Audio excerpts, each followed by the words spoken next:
Hello and welcome to the headlines on Pondering Nigeria. My name is Fields, and let's talk about the headlines or the stories that are making headlines today in Nigeria, or that made the headlines that have trended.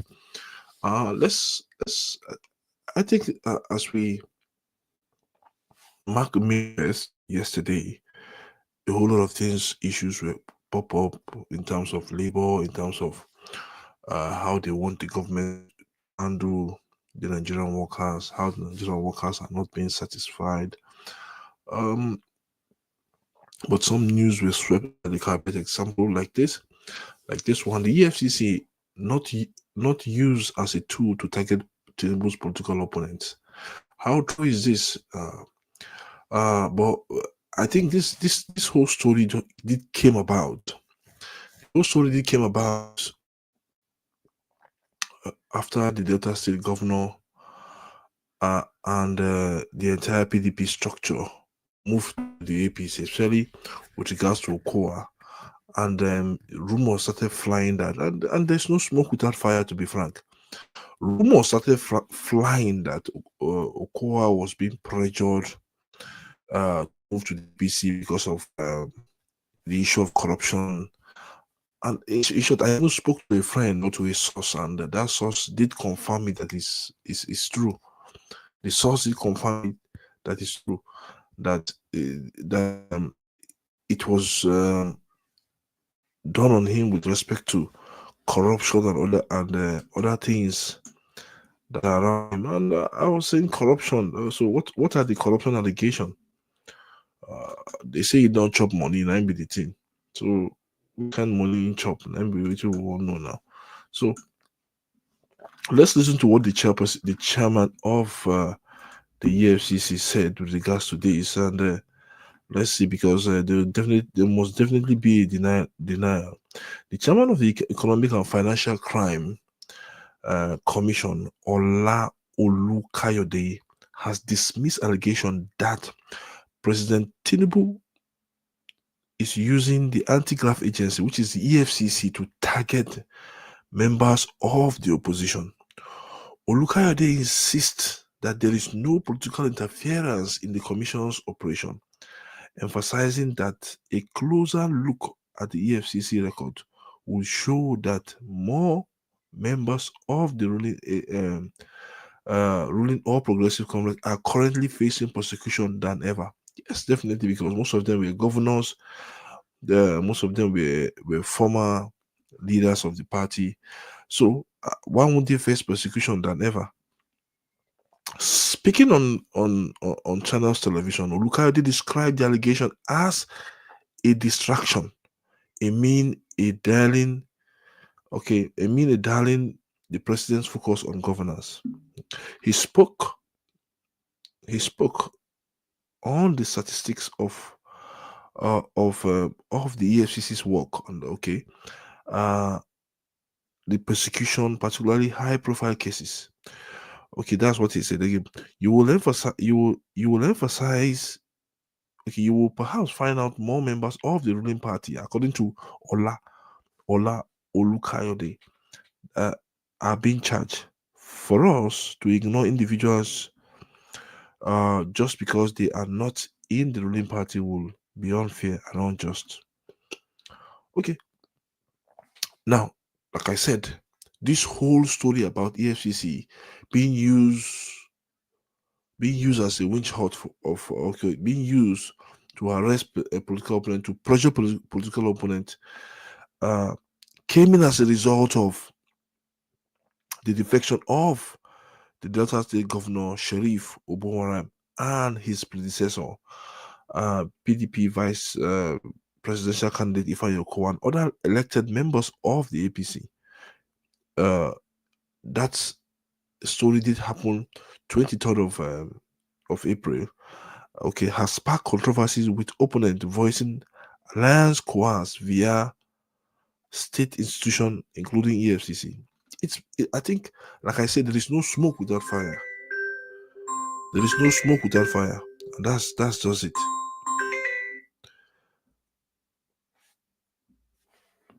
There is no smoke without fire. Okay. You will find out more prominent members of the APC. I think it's just he further praised the president's leadership style, stating that the president is primarily concerned with performance and accountability from public office.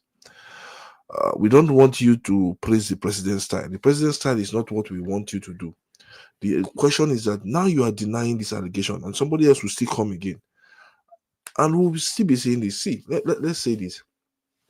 When the EFCC was founded by the former president Olusegun Obasanjo, the main goal of the EFCC is just like the FBI, but the main goal is to pursue financial crime, crime against crime that is basically based on financial crime, like the Yahoo. Like I said, sorry to use that language, but uh, money laundering. What else again? Governors that are out of office, those money that have been stolen, to bring them back, government officials. That was the reason. But what we have seen so far so good, especially with the APC government, starting with President Tinubu, we have seen that the EFCC have been used, have been weaponized. Whether Ola Olu likes it or not, the EFCC have been weaponized. They have been weaponized, whether we like it or not. And whether it is done by you or by some of your directors in the EFCC, we don't really know, but it has been weaponized. And there is no way you just tell me that this morning, today, the government did not pressurize Okowa. There is no way. Let's tell ourselves the truth. The government did pressurize Okowa. The APC did pressurize Okowa, and we know that. We know that. I'm sorry to say it. So, guys, if you think the EFCC chairperson is saying or is denying the fact that he's denying this fact that the EFCC have not been used as a tool to target President Tinubu, it has always been used as a tool by other presidents. The EFCC has always been used as a tool by other presidents, and that's the fact. You can't deny it, and that is why I keep on saying, okay. Yesterday there was a case in court where the EFCC never did due diligence with respect to investigation. The case of the Achimugu's case, they did not do due diligence based on investigation, and that is why the court dismissed that case. Now, instead of the EFCC to go into due diligence, to spend more time investigating and following the money, they spend more time following the politicians and putting pressure on them so that they can jump ship of party. And that is the truth. Ola Oluka, they cannot deny the fact. That is just the truth. Let's move on from there. Please kindly subscribe, kindly hit the like button, please. If you are here for the first time, just hit the like button and let's see, and help us grow, please. Help this channel grow. Help this video grow by liking it and sharing the video as well. Okay, let's move on. We spend quite more time. Now, the NJSC voids Imo acting CGN appointment and suspends 3 judges. The NJSC are now waking up. Where were they before? They've been sleeping. Was the NJSC sleeping before? Was the National Judicial Council sleeping? Things have been happening in our law court. Judges are taking sides. Judges are becoming more corrupt. And that is the truth. Let me use the word categorically. Judges are becoming more corrupt. And when you allow corruption to grow in a society, what happened? There is impunity. The society lost a sense of humor. People take laws into their hands. And this is just it. This is a typical example of what happens if you allow corruption to continue the way it is, especially in the National Judicial Council, especially amongst our judges. We've seen cases that even a layman knows that this is white and this is black. We've seen cases, a lot of cases. Now, 3 judges are suspended. Why were they suspended? I will tell you. But let's go to the Imo State. Let's look at Imo State.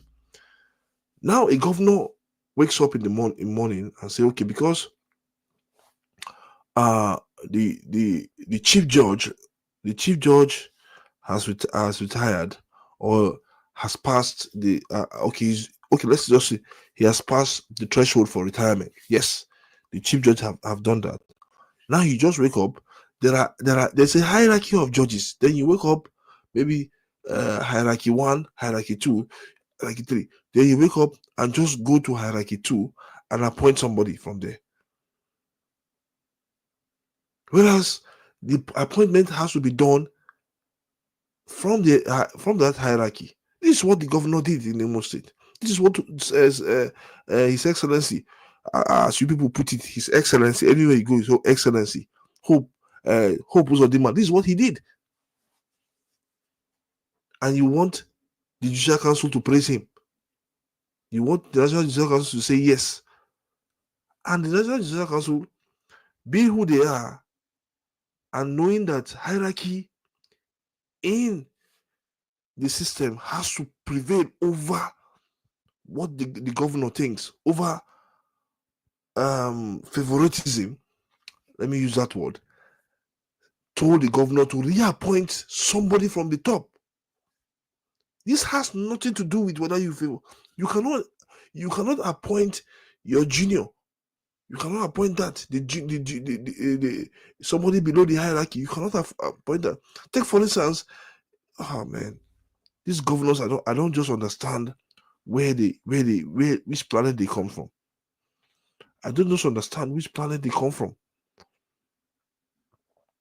I don't understand, because it is constitutional. I think the NJSC understands it, that their judges.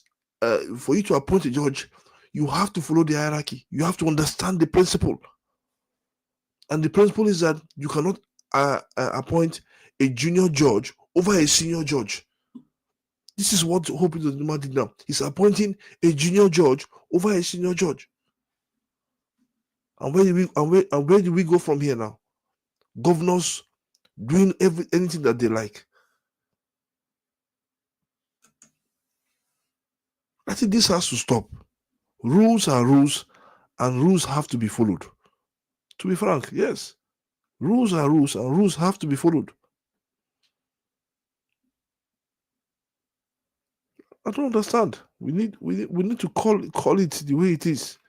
If you don't start calling it, this keeps happening every time. This keep happening time and time again. So let me know what you think with regards to this story. Have the NJSC done due diligence with regards to this?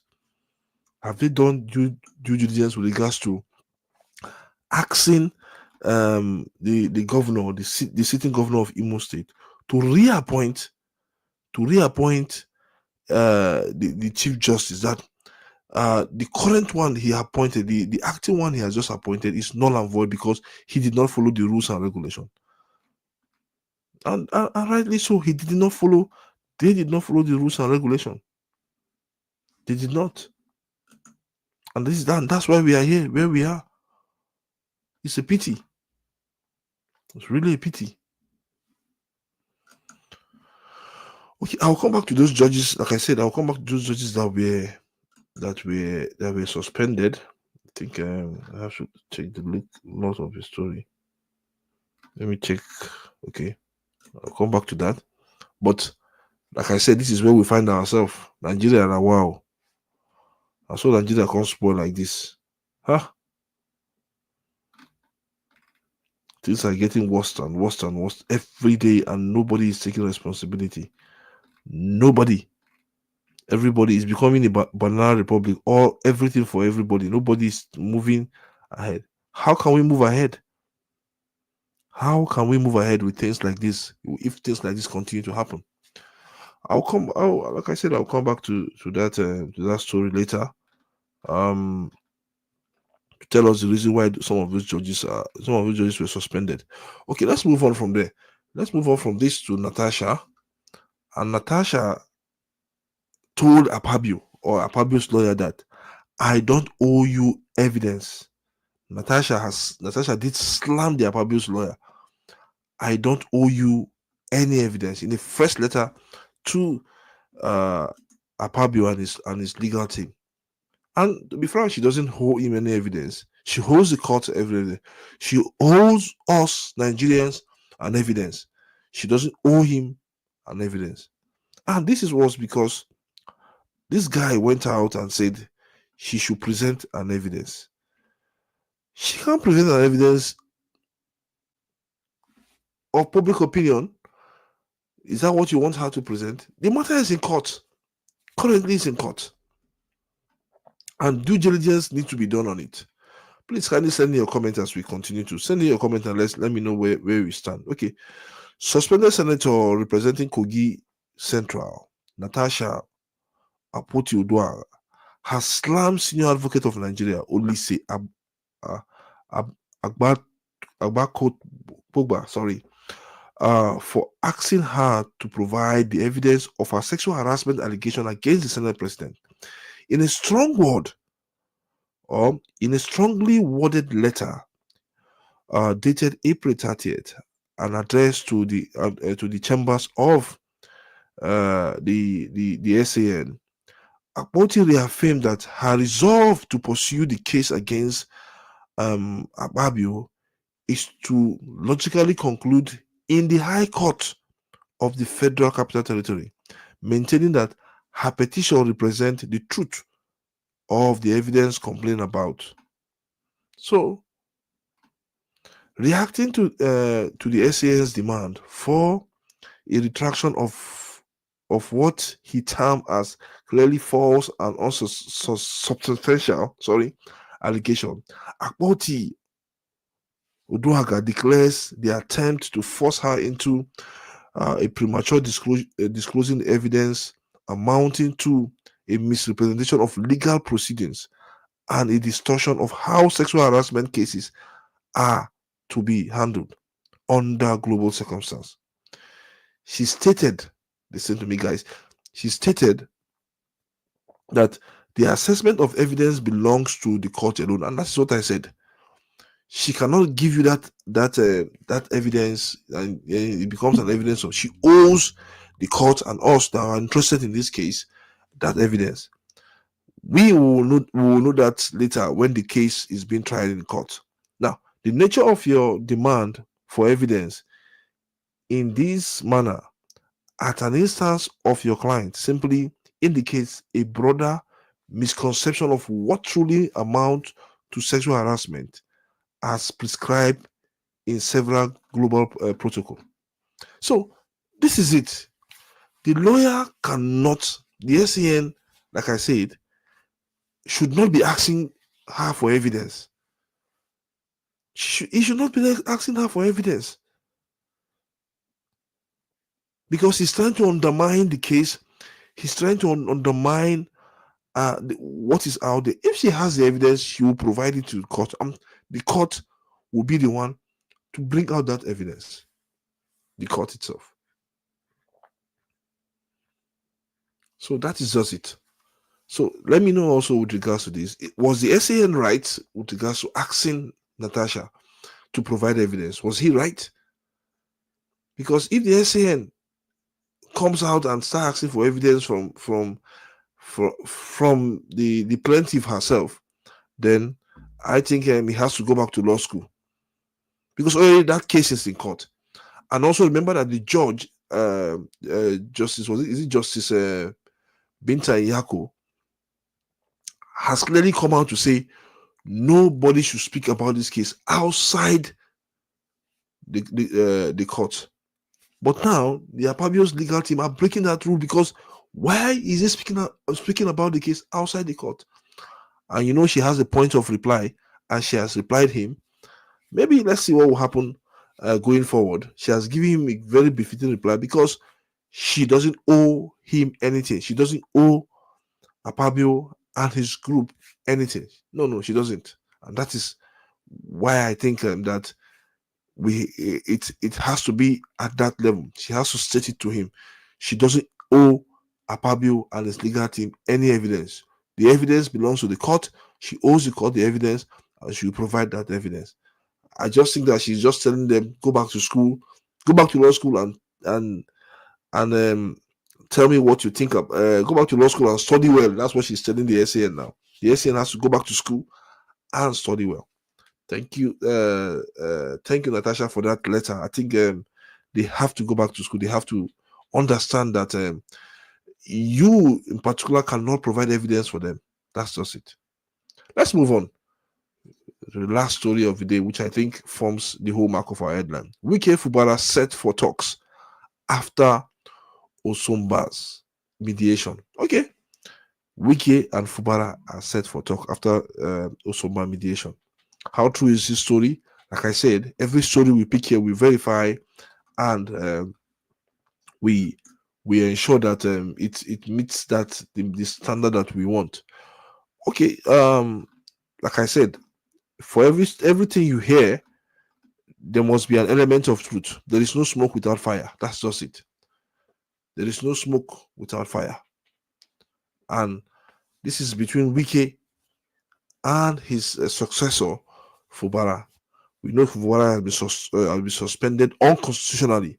That suspension is null and void for me.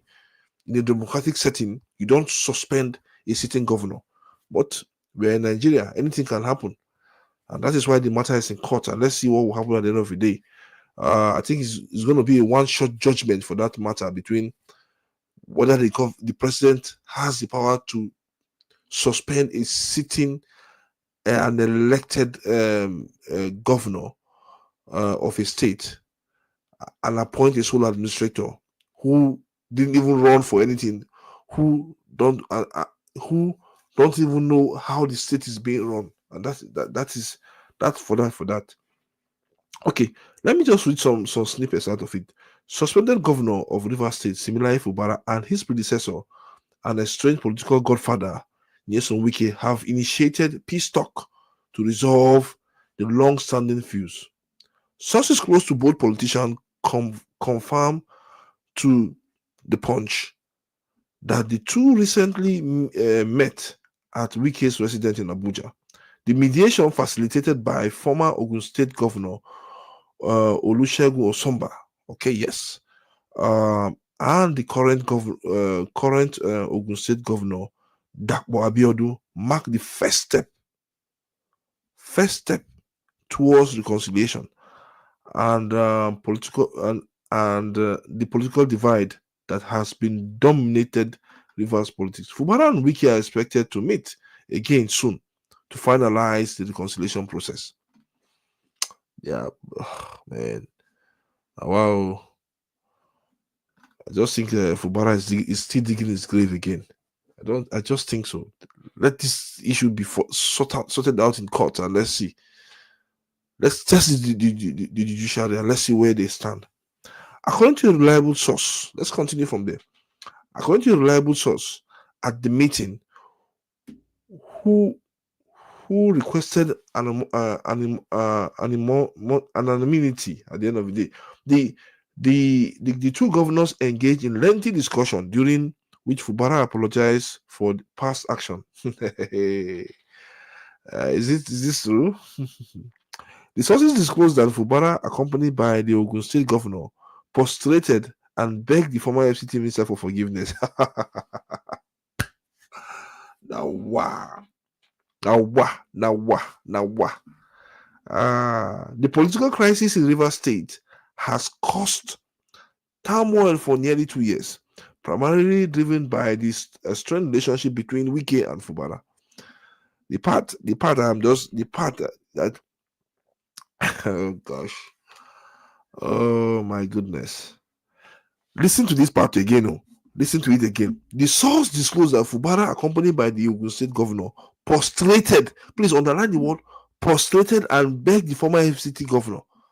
Hey, now Fubara, you're digging your grave. Now, let's move on. The deadlock prompted President Bola Tinubu to declare a state of emergency in the state, as we all know, March 18th, appointing a retired Vice Admiral Ibo Akete Ibas as a sole administrator. The declaration was approved by the National Assembly on March 20th, despite the significant public backlash. Okay, this is where we are.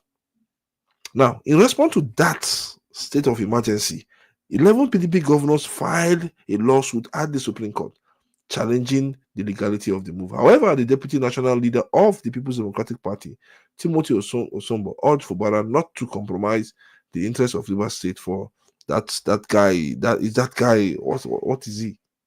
Yeah. What is he? So that is just it.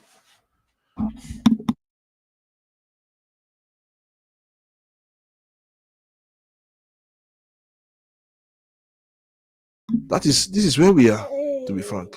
So guys, please let me know what you think with regards to this story. Let me know, because it's been interesting so far, so good.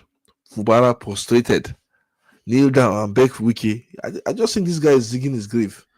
He shouldn't be desperate, to be frank. If he knew that he's gonna kneel down and prostrate, oh God, he shouldn't have gone through this part. He should have just followed the path, be giving him the money that he asks of. This is all about money. This is all about money. It's all about money. Politicians in their life is all about money. And if money is there to be shared, then everything is settled. If money is there to be shared, everything is settled. See, politicians, they don't have problem as long as money they enter their pocket. They don't get problem at all. Go and ask any of them. They will tell you it's everything about money and power and control. But first thing first, money. Because if you have money, there is power and there is control.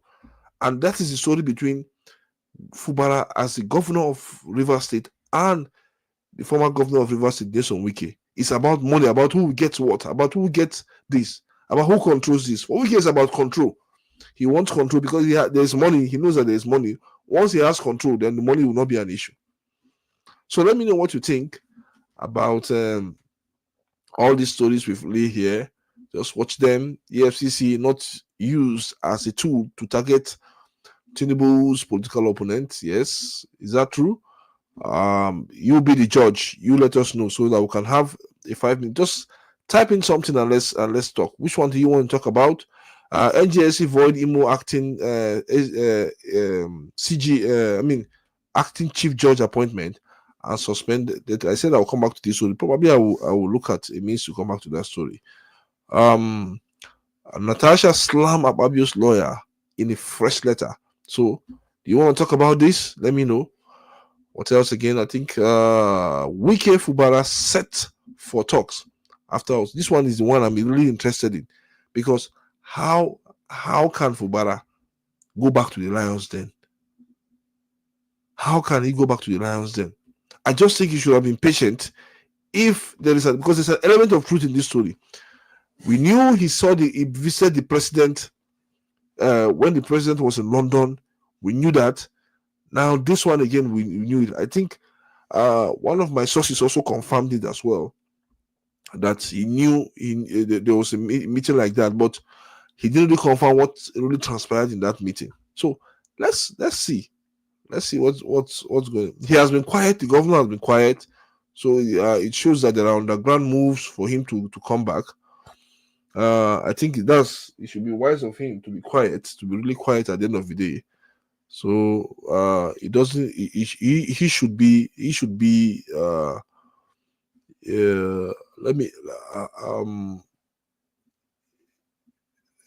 He should be logical with that. I don't expect him to come back again and start talking about what really has happened in Rivers State. I don't really expect it. But this is where we are. Anything can happen. This is Rivers State. This is Nigeria. The news, something you think is not true is true. Something you think it is not possible is possible, because this is the country that we are in now. Nigeria is a country that anything is possible, guys. Anything you think is not possible is possible in Nigeria. We that are watching, that are spectators on the line, we know that, and we are seeing it. Okay, we have come to the end of the show. Thank you so much for being part of the show. Thank you for the viewership for today. Thank you for the subscription as well, and hopefully we'll join. We'll come up with an exciting episode tomorrow with regards to the daily, no, on Monday, on Monday, with regards to the daily headlines on Pondering Nigeria. Thank you, and I'll see you on Monday.